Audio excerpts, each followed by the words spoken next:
Hello dear students, today we will learn how to write the three address code for array elements and how to find the address for array elements.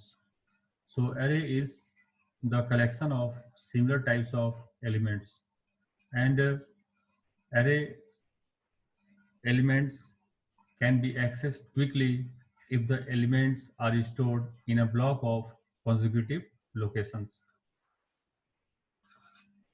This array can be one-dimensional or it can be multi-dimensional.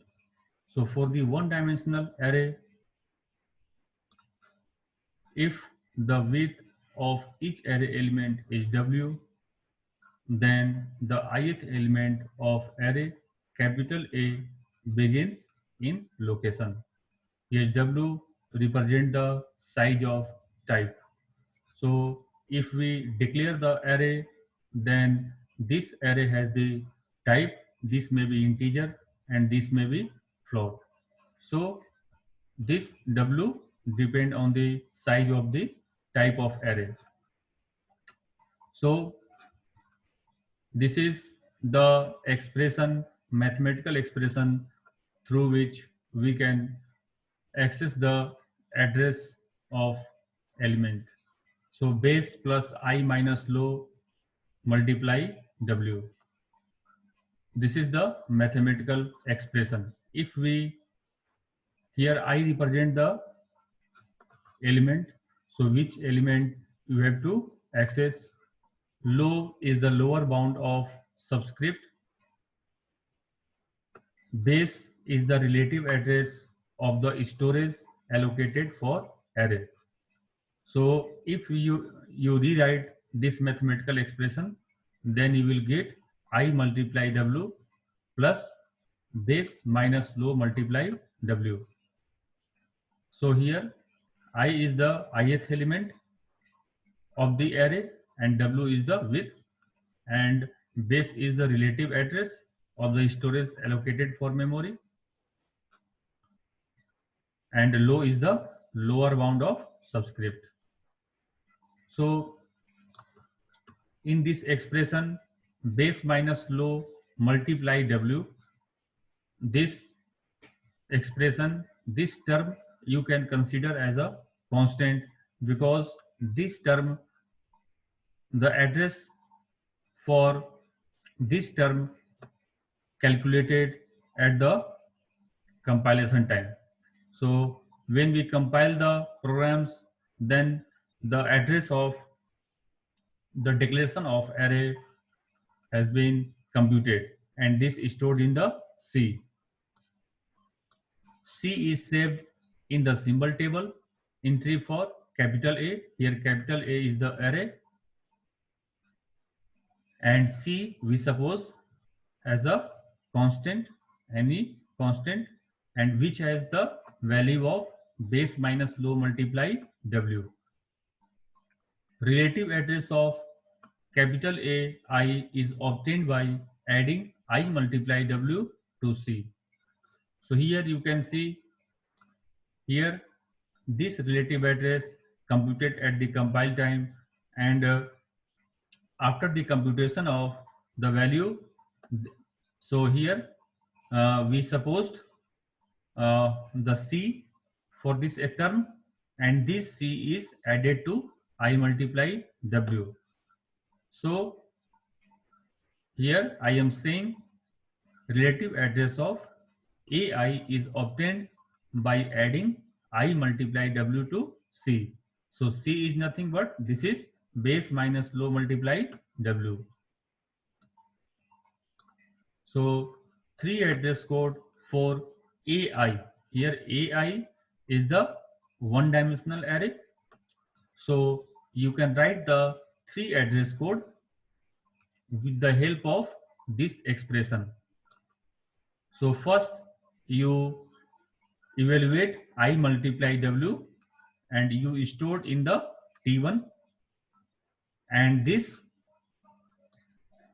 you can see here I multiply W is stored in the T1 and according to the expression, this T1 added with the C. So here you can see the second line. So base multiply W multiply low. This is the relative address for capital A. So this is the constant C.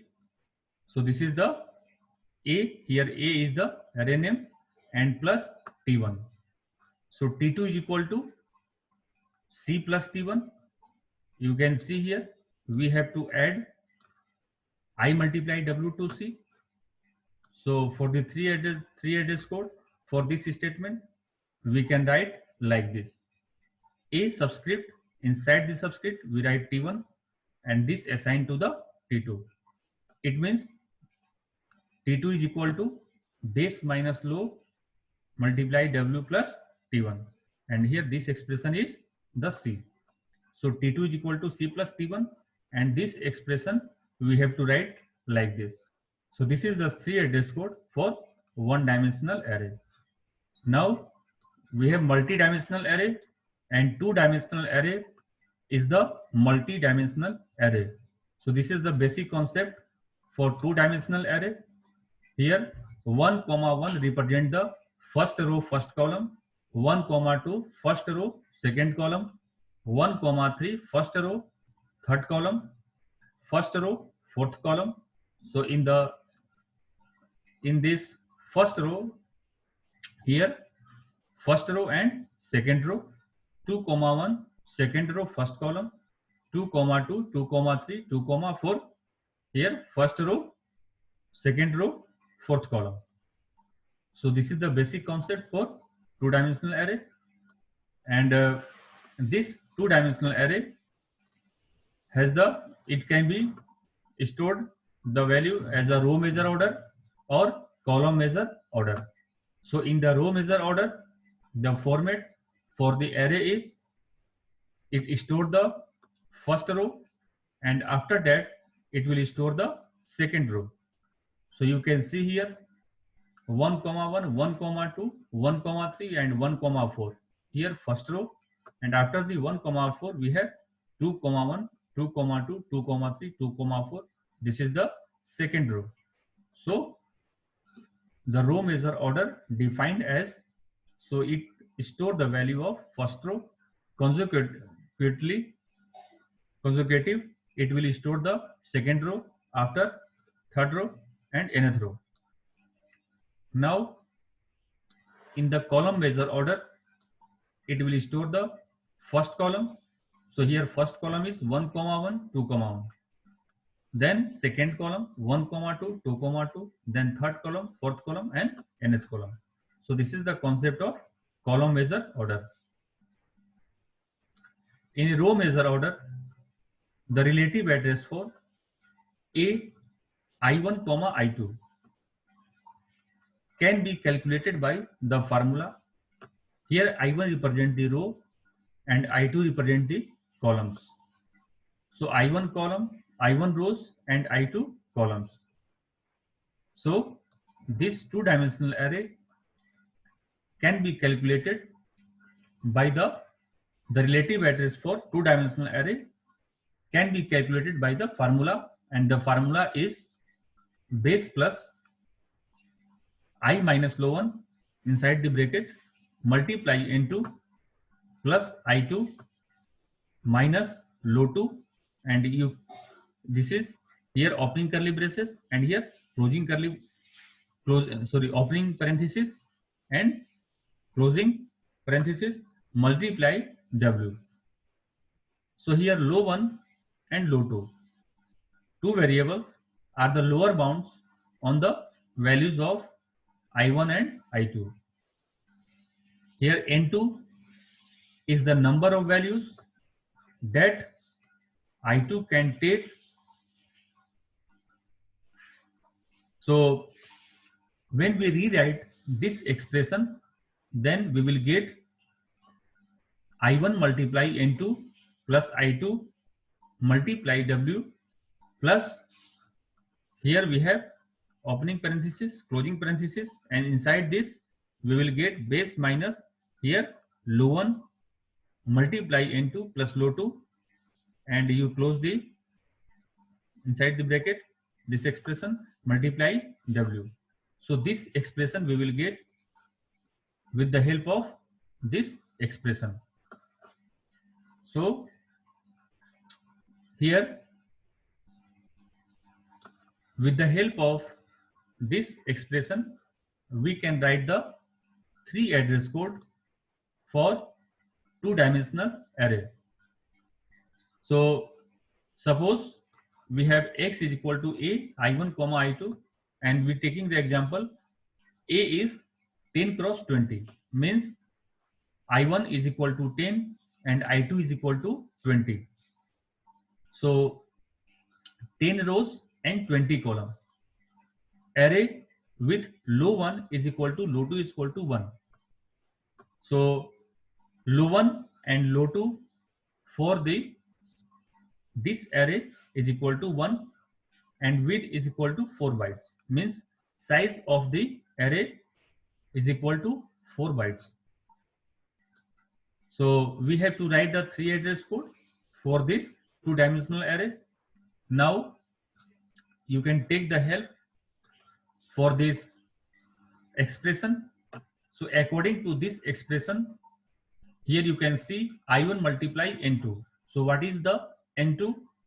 So here N1 is row and N2 is column. So N1 is equal to 10 and N2 is equal to 20. So here N2 represent N1 and N2 represent the maximum number of rows and columns. So N2 represent the maximum column, maximum elements column is stored by the A. So 10 multiply 20. So it can store the 200 elements. So but here N2 is equal to 20. So I1 multiply N2. So here for this example we have N2 is 20. So T1 is equal to I1 multiply 20. We write the 3 address code for this expression. And now we have to add this term to the I2. So T1 is equal to T1 plus I2. Now this is the constant term, base minus low 1 multiply N2 for low 2 multiply W. As you have seen in the 1D array, we have also C. So here we suppose that this term is equal to C. So C is equal to base A, base of A minus here low 1 is 1 and N2 is 20 plus low 2 is equal to 1 for this example, and width is 4 bytes.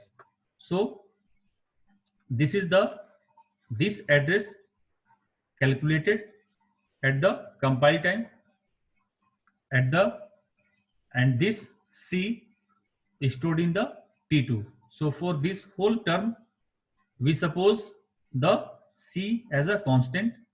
So we write the 3 address code, T2 is equal to C. And so next T3 is equal to this term is we have T1 and now W is 4 for this example. So T3 is equal to T1 multiply 4, and you know we have to add this term with this term, and we have this, the value for this term is T3 and T3 added to the C, but here C assigned to the T2. So we have to write the 3 address code T2 subscript T3 because this T3 added to the C. So the meaning of this expression is this T3 added to the C, and here C is T2 and we have to write the T3 in the subscript. So T2 subscript T3, and this assigned to the T4, and this T4 assigned to the X. So X is equal to T4. So this is the 3 address code for 2D array. Thank you.